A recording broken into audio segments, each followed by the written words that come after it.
This episode is brought to you by Honda. When you test drive the all-new Prologue EV, there's a lot that can impress you about it. There's the class-leading passenger space, the clean, thoughtful design, and the intuitive technology.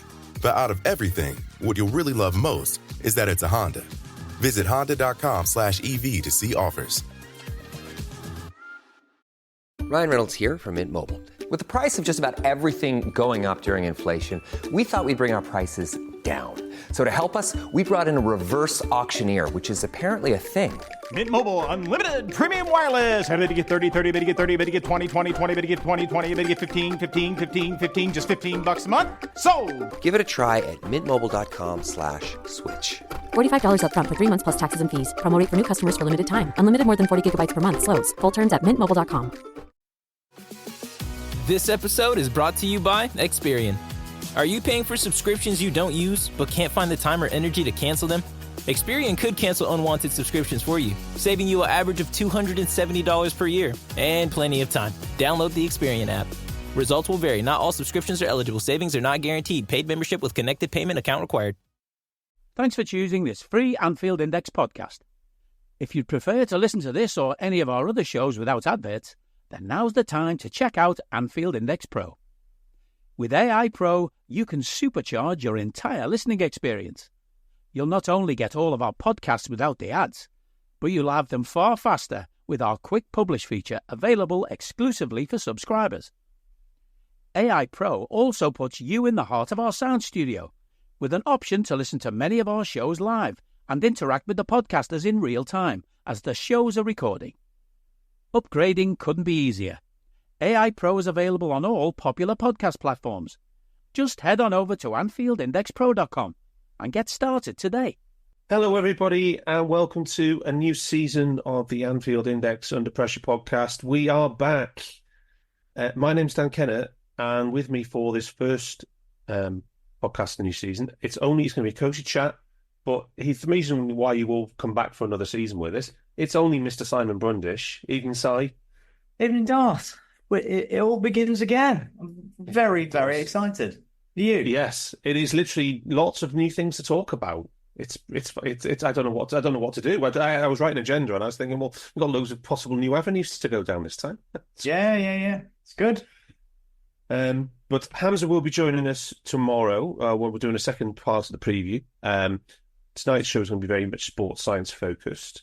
We do have some news regarding Dr. Bartz. He will be hopefully joining us periodically this season, but he has got very exciting real-life work opportunities, which are going to severely limit his involvement. But we will be bringing you his dulcet tones as soon as we can, and I'm sure he'll bring you up to speed, you lovely listeners, with what he's up to. But yes, okay, right, Si, 24-25 season, and the first thing to notice is, right, new season, new competitions, new formats, new format changes, more games. Yeah, we got this. It's a crazy instant situation that everybody gets at least 2 more games, but it could be over the course of the season 5 more games. It looks like fun. You think we're going to get how it's split up over the season has changed, so the Champions League's usually finished like 3 years before COVID. It used to be finished like first week of December, didn't it? And then it did, closer to Christmas, and now it basically doesn't finish. It carries on. We got 2 games in January, the Champions League. Yeah. So, right, one of the reasons why the Champions League used to stop in the first week of December is because there's some teams, primarily in the north of Europe, who have very, very bad winters, and it's impossible for them to play football. I mean, do we know what UEFA is going to do with the teams in that region of the world? Do we know how this is going to work in practicality? Are they just making up as they're going along? I honestly hadn't thought about that. That it also aligned with. They made sure it aligned with Germany and France have winter breaks, don't they? Yeah. And it kind of aligned with those, but their winter breaks are getting a little bit shorter. And I suppose it does this time. So we've got between the second, third week of December into we drop back in the third week of January, and it usually comes back either the end of February or March.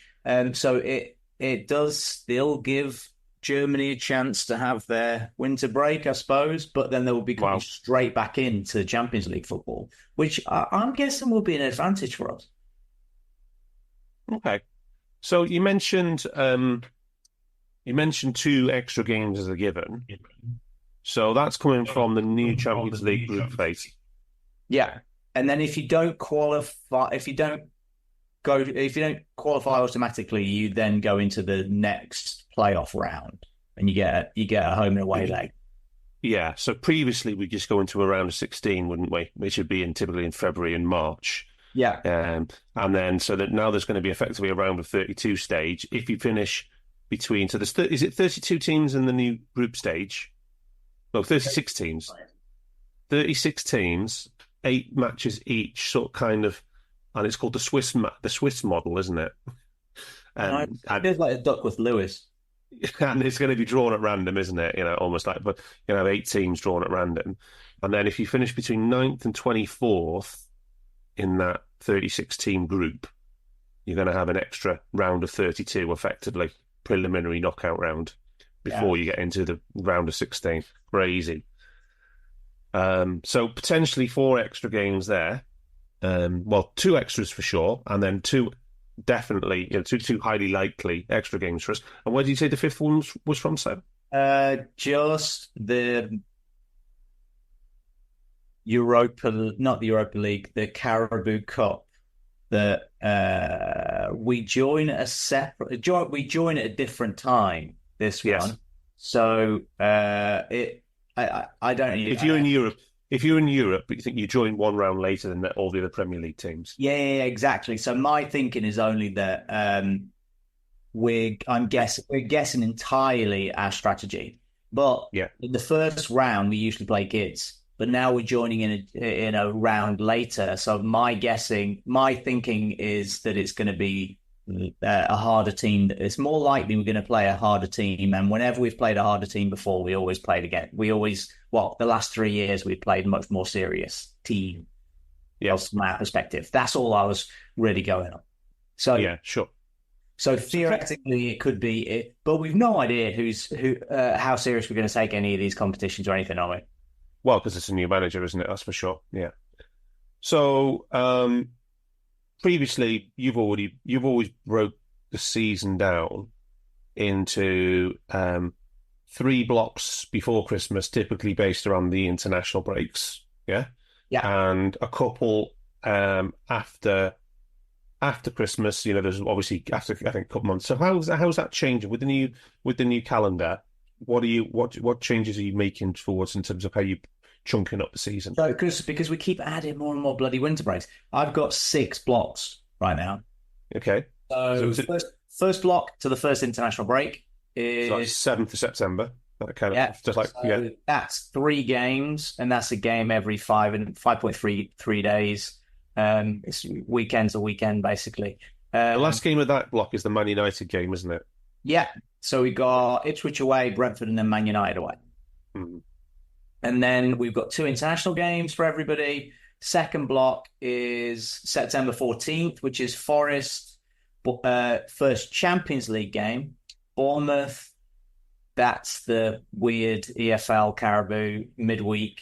Then Wolves away, Champions League, and Palace away before the second international break, which is the 6th of October. Mm-hmm. So there's quite already straight into a very intense period. We've got 7 games in 22 days. Okay, wow. That's Christmas. Yeah. Yeah. Block. So my guess is we really do treat the tapering from the... Bear in mind that our senior players, so we've got Ali, Trent, Virgil, Mac, who else has just come back? Darwin and Diaz. They've been in training for 7 days now. Yeah. And so in 6 days' time, we play the Premier League for the first time. So my feeling is that we're going to strategically taper them into a season from the international break.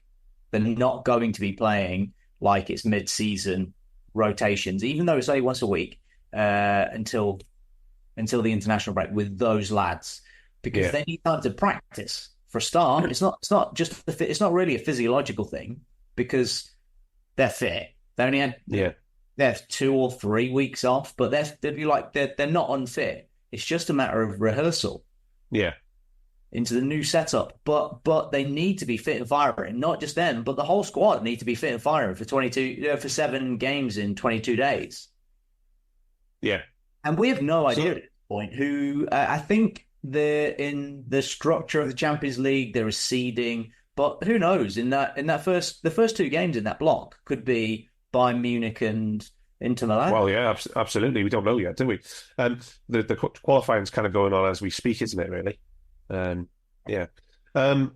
So once that second block is out of the way, which includes 2 Champions League games, then that's about the 8th of October, is it? That's the second international break? Yeah. The third, like the 12th, 16th, that's when the games are that time. So they return. The last game is the Wednesday, and the Brazil and Argentina boys play Wednesday as well. And they'll be back for a 12:30 kickoff against Chelsea. We don't know. We do know. On Saturday the 19th? Yeah. Yeah. Tremendous. Is it 12? Is it away against Chelsea, that one? That's home. Oh, right, okay. Wow. It's at home. And then Champions League again. So it's probably going to end up with McAllister playing at altitude in La Paz, isn't it, again, or something? I haven't looked at the fixtures. I should have done. Yeah. There's lots of altitude over there. Yeah, absolutely. So we got Chelsea, but that week, Chelsea at home, Champions League, Arsenal away. In the league, Premier League. Yeah. And then this furious, ridiculous cup. If we get through, it'll be the second game in the cup on the 30th of October before we play home to Brighton, Champions League, and home to Villa. It's quite a tough block that. Chelsea at home, Arsenal away, Brighton and Villa. Yeah, that's not nice. Yeah, with Champions League again. So that looks like really crucial, which is October/November. So hopefully everybody is fully primed and there's no injuries at that point, and that's a really key phase. So that's up to game week 11 of the Premier League. So it's 33 points up to that point. Yeah. So then we come back, another international break in November, through the middle of November, effectively, yeah?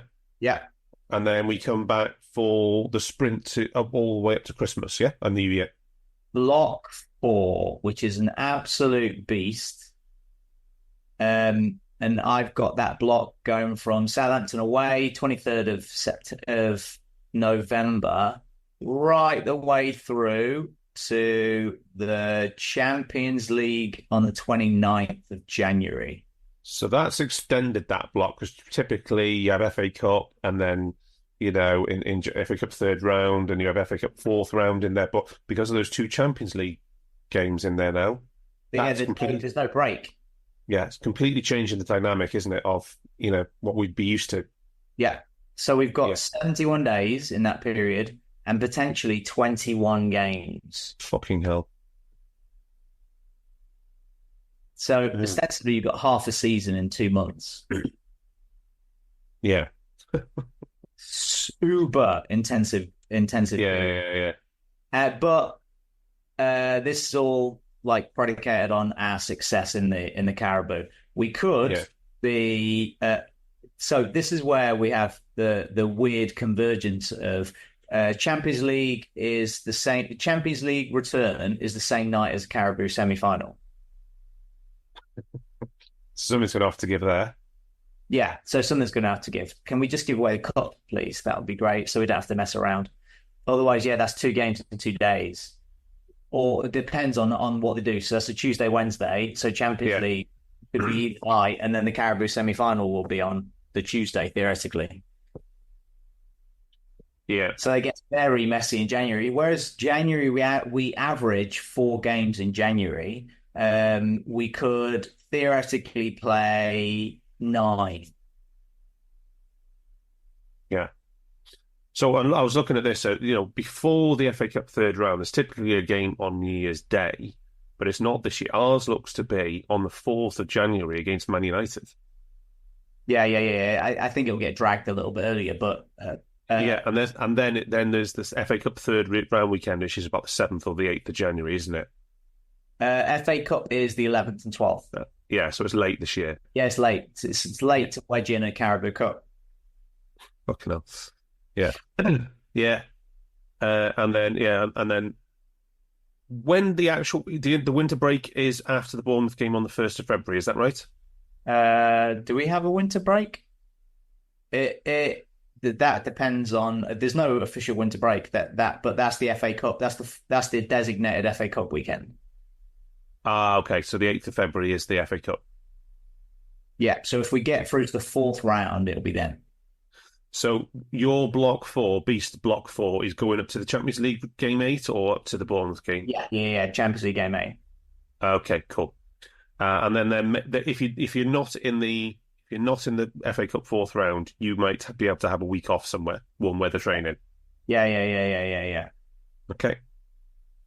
And then we're into block 5, I'm guessing, is up to the last international break? This episode is brought to you by our good friends at NFL Sunday Ticket on YouTube TV. I'm sure by now you've all gotten back into your Sunday routines, but they could be even better. With NFL Sunday Ticket and YouTube TV, you get the most live NFL games all in one place, every game, every Sunday. And you can even watch up to 4 different games at once with multi-view, one of my favorite inventions of this decade. It's exactly what you need to catch all the action. Make your Sundays more magical. And also, YouTube TV is great. I got it this year. It's awesome. Sign up now at youtube.com/BS. Device and content restrictions apply. Local and national games on YouTube TV. NFL Sunday Ticket for out-of-market games excludes digital-only games. This podcast is sponsored by Ramp. Are you the decision maker in your company? Consider this. For the first time in decades, there's a better option for a corporate card and spend management platform. Meet Ramp, the only corporate card and spend management system designed to help you spend less money so you can make more. With Ramp, you get full visibility into your company's spending and control who spends what with each vendor. Ramp's software collects and verifies receipts instantly to save your team valuable time. Ramp automates data entry and routine tasks with automated approvals, expense categorization and bill payments, time-consuming tasks. Which means you'll stop wasteful spending and close your books in hours instead of days. Businesses that use Ramp add up to 5% to their bottom line the first year. If you're a decision maker, adding Ramp could be one of the best decisions you've ever made. Get $250 when you join Ramp for free. Just go to ramp.com/easy. Ramp.com/easy. RAMP.com/easy. Cards issued by Sutton Bank and Celtic Bank, members of FDIC. Terms and conditions apply. I don't need a VPN. I've got nothing to hide. Ha. This is what I used to tell myself before I hooked up with LibertyShield.com. Not only is my home internet now fully encrypted, but I can now access all the websites I want, whenever I want, and do so from absolutely anywhere. As a Liverpool fan, I love to know I can now watch every match, regardless of whether it's on UK TV or not. My Liberty Shield VPN makes sure nothing is blocked and guarantees me super fast streaming speed throughout that match. You can get connected right now with their software package, which includes a 48-hour no-obligation free trial and instant access to their apps for Apple, Android, Fire TV, PC, Mac, and Android TV. Or go a step further like I have and get one of their pre-configured VPN routers. These small but powerful devices allow you to easily connect every device in your home to VPN, making it the perfect solution for smart TVs, Mac boxes, and games consoles. Visit LibertyShield.com today and use coupon code AIVPN25 to get 25% off at checkout. Yeah, exactly. So that brings in what? What have we got there? Theoretically 11. That's up to 11 games, but we're at the here. It's entirely down to cup competitions, isn't it? So in this period, we play definitely 5 games, but potentially 9. So it could be a game every 8.6 days, or it could be a game every 4.4. Yeah. So whereas previously the Champions League was spread over effectively a month, the 2 games are spread over a month for your round of 16. So the knockout round is now 2 legs in a week, on the mid-February, 12th and 19th of February. And then the actual round of 16 is also 2 games in a week from 4th and the 11th of March. Yeah. Yeah. What out of interest, say, on the 14th of February time and the 8th of March, what are the league games? 14th of February is Wolves at home. And then the other one is Villa away, in between. Away. In the middle of a potential Champions League quarter-final. No. Oh, March. My bad. By the 8th of March. Villa away is the 15th of March. It's the one which is the 8th, so it's the Southampton game. Southampton at home, Villa away. Yeah. Okay, so that's not too bad if you get that far in the Champions League. Okay, so and then the last international break is when? Mid-March, is it? Yeah, March 16th. Okay. And then we come back for the run-in from, I presume, from very end of March? So end of March is 29th, so that would be FA Cup, another FA Cup blocked out weekend. Yeah. And then we've got a midweek against Everton. Marvellous. Everton and Fulham away we have then before the Champions League quarterfinals, that is. Mm-hmm.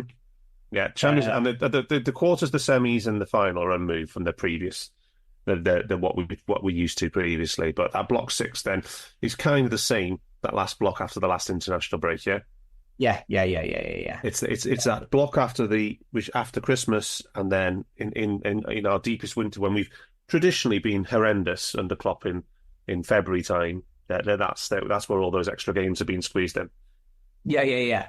Block 6 is 9 games minimum, up to 17 with success. So, previously, say, when we've been planning what do we need in our squad to survive this campaign and compete for multiple trophies, you've always, I think it's estimated 52 games. Yeah. Are you revising that upwards this season? Yeah, I'm going to 54 because of the inbuilt extra 2 games. Yeah, and then and then you could have probably added another on basis if you're estimating that we get out of the Champions League group anyway. Yeah. Yeah. So So realistically, it's 56. Realistically, it's 56. But unless we have an absolutely terrible campaign, 65 is the most we could play. That's so as a minimum, unless we actually bomb in the Champions League campaign, which we all hope we don't. You're really still looking at 4 extra games in a 56-game season. So that's a lot of games. So if we're looking at 56, yeah. So actually, I didn't even ask you. What is the most intense block? Is it still the Christmas one? Well, we actually have 2 equally intensive blocks. We have one definitely the most intense period with definite games before anything happens is block 2. A game every 3.1 days. But block 3, which is the preceding the Christmas, the biggest block, which is has the most games, is also 3.1 days if we win 1 game in the Carabao. But worse, but if we don't, it's still a game every 3.6 days. So in the 3 periods, in the first 3 blocks before international breaks, we need per position about 780. Block 1, we need 295. We need 689 in the second block and 598 in the third block per position in ostensibly 3-week periods. Jeez Louise. That's intense. That's a lot. There's a lot of demands there on players. Demands. So, previously, we've always talked about, you got game day plus 1 is recovery, game day plus 2 is, I can't remember what, and game day plus 3, and then full rest days are game day plus 4. Is that right? Have I remembered that right? Absolutely right. And if you discount the block 1, where we only have 1 game a week, so we have 7 game day plus 4s in that 3-week period. So up until from the end of the first international break until we get this exactly right. April? I'm not exaggerating. Until the beginning of block 5. Okay. Which is February. So between February the 3rd and between September the 14th and February the 3rd, we have 5 months. We have 2 game day plus 4. Wow. And that's even subject to TV moving, isn't it? Yeah. So that is a midweek game for every week for 10, 12, 14, 16 weeks. Well, just like that's never happened before for us. Yeah. So not much time on the training ground. Not an awful lot. You have to absolutely maximize the time on the training ground up to through the whole of August. I'm saying through the whole of August. We're already at the 12th of August, so we've got 2.5 weeks left of training. So maximum, I did kind of pitch this before. Maximum, we've got 21 days of training for the first team. Insane. And then it's just literally recovery. You can't go get a day every 3.1 days without just recovering. So you're not doing anything. So it's basically recovery, video work, that kind of stuff, tactics. Yeah. Walkthroughs, nothing real time. Insane. So thankfully, 2 things really. Technology has improved exponentially in the last 3 years. But also, one thing that's not talked about is that footballers, as their newer generation are coming through, everybody is very comfortable at looking at video analysis themselves. So Liverpool at the forefront of this anyway, but banging out packets, they call packets, of like positional, tactical video clips of themselves, of the team, and of analysis of opposition sent out to everybody's iPad individually. And everybody's really comfortable looking at this stuff now. Good. So that's where a lot of learning occurs.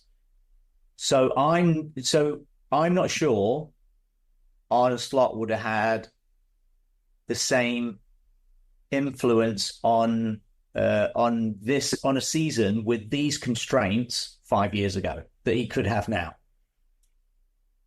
That's really interesting.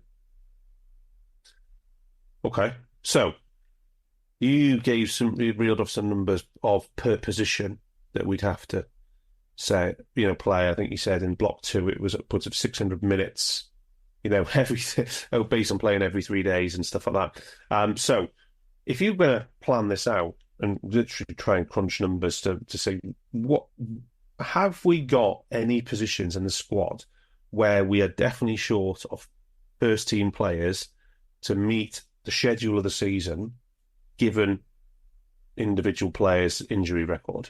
Have we got any things where you're thinking we've actually got a shortfall here? We can't actually meet. We're probably not in a position to meet the number of games with senior players. My guess is that I actually hadn't changed the numbers because of